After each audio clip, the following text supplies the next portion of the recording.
Today I have 6 points that most people will find very useful when acquiring a new language. I'm Joseph, this is Input English. This episode grew out of the comment section. Over the past 11 months, I have received comments every day. I enjoy reading them. I find them to be very thoughtful and helpful. People bring a lot of different ideas to the comment section, and I really appreciate it. So these 6 points grew out of the comment section. Let's start with number 1. People who read more have a bigger vocabulary. Now, this is not only true of language learners, this is true of all of us in our native language as well. Some people tend to read more than others. There is a strong correlation between reading and the development of a large vocabulary. This is useful to know as a language learner because if you want a bigger vocabulary, if that's what you feel you need, then reading is a great tool to get a bigger vocabulary. There is a flip side. Reading does not give you pronunciation. It doesn't give you the sound of the language, and it doesn't help all that much with your ability to understand native speech. Some people have learned their target language with reading. However, this comes with a cost. If someone learns a language completely through reading, or nearly so, they will have difficulty understanding native speech, and they will have difficulty with pronunciation. The best solution which I have found for this is to listen to a great deal of spoken content first, on the order of 1,000 hours, maybe a lot more than that. That allows you to learn and import the sounds of the language. That will help with your pronunciation. It will help you build the skill of understanding spoken language. Once this phase of listening to vast quantities of input, then a reading phase can be instituted. The reading phase builds on what you learned during your listening phase, and the reading phase will vastly expand your vocabulary. We would call this a 1-2 punch. 1-2 punch is a casual expression for a combination of 2 efforts to accomplish a single goal. Number 2, self-taught language learners sound more like native speakers. When I refer to someone as self-taught in language learning, I'm talking about this process of using videos, podcasts, audiobooks, books, discussions, and perhaps language exchange. These are the tools of the self-taught language learner. In contrast, you see people register for classes. They pay for classes, they go to classes, they get assignments, they do homework. Classes tend to teach the structure of the language. They tend to teach lists of vocabulary that need to be memorized, and they usually require people to start speaking on day 1. In these classes, there are other students, other people trying to learn this language, other people who do not know this language. So when this group of people starts speaking, they generate input for each other. If the other students in the class pronounce the words very badly, then that poorly spoken version of the language becomes your input if you're in that class. Classes do not foster great pronunciation. Number 3, if you want to sound fluent and sound native-like in your pronunciation of your target language, consume a lot more listening content than you think you need. You cannot overdose on listening. It won't hurt you. It just takes time. If we investigate methodology for language learning online and on YouTube, we are presented with stories that suggest that it doesn't take that long. There are a lot of false claims. It is easy to get the impression that you don't need to listen that much, given all the false claims posted online. This was very much the case in my experience learning Spanish. Based on what I had read and what I had seen online, I formed an opinion how much I needed to listen in order to build the mental image of the Spanish language in my brain. What I found over time was that it would take a lot more input than I had come to believe. This is why now, with well over 2,000 hours of input in Spanish, I still get an hour or more of input every day.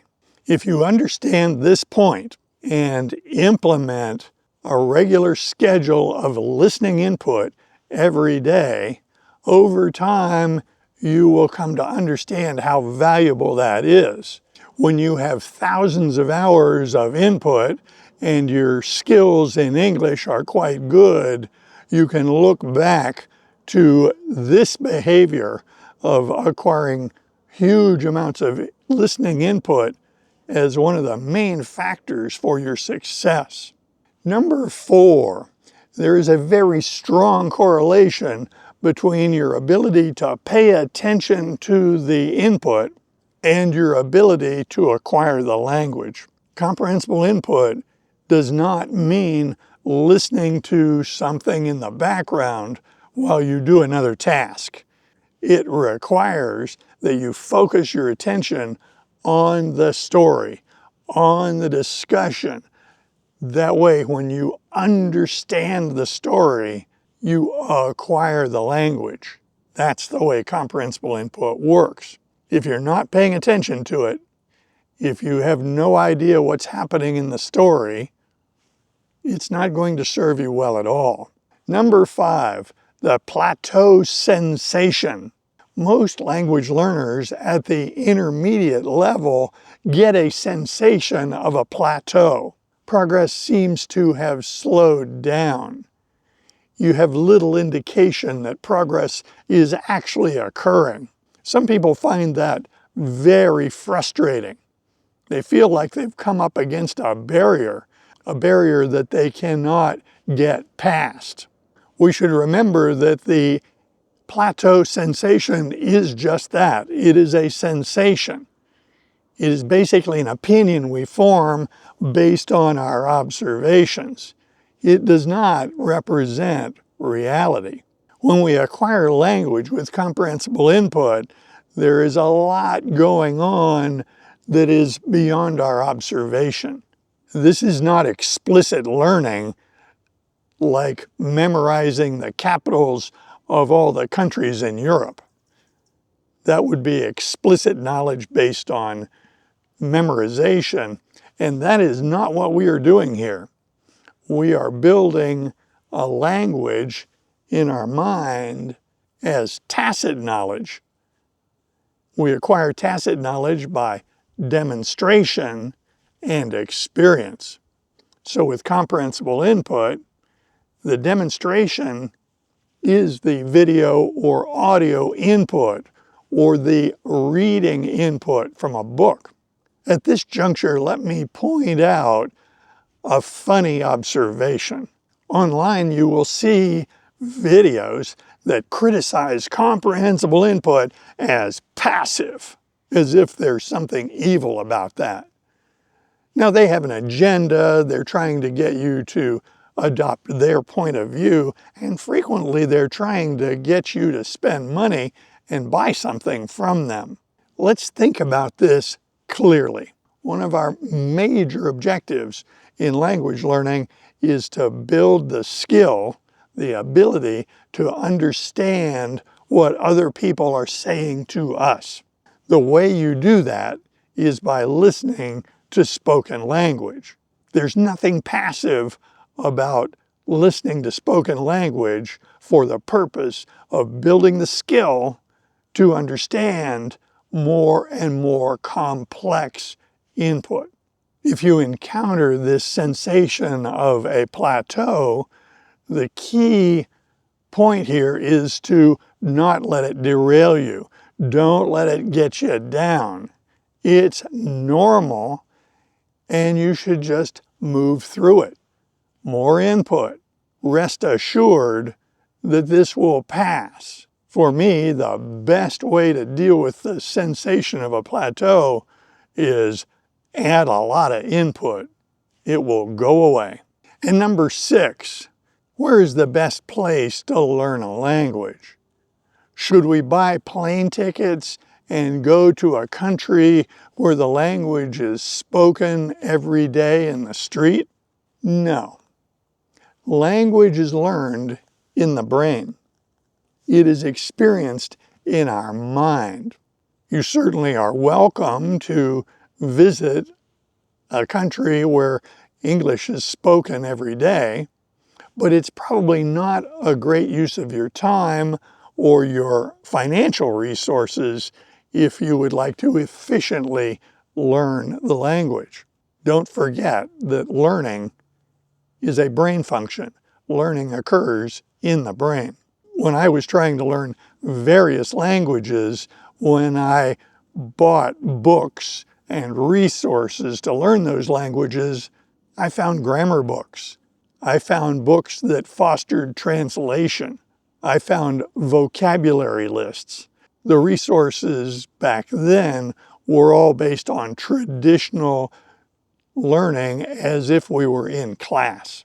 The videos and audios that I was able to access back then were incredibly boring. Now there is a huge amount of input available, and we should take advantage of it.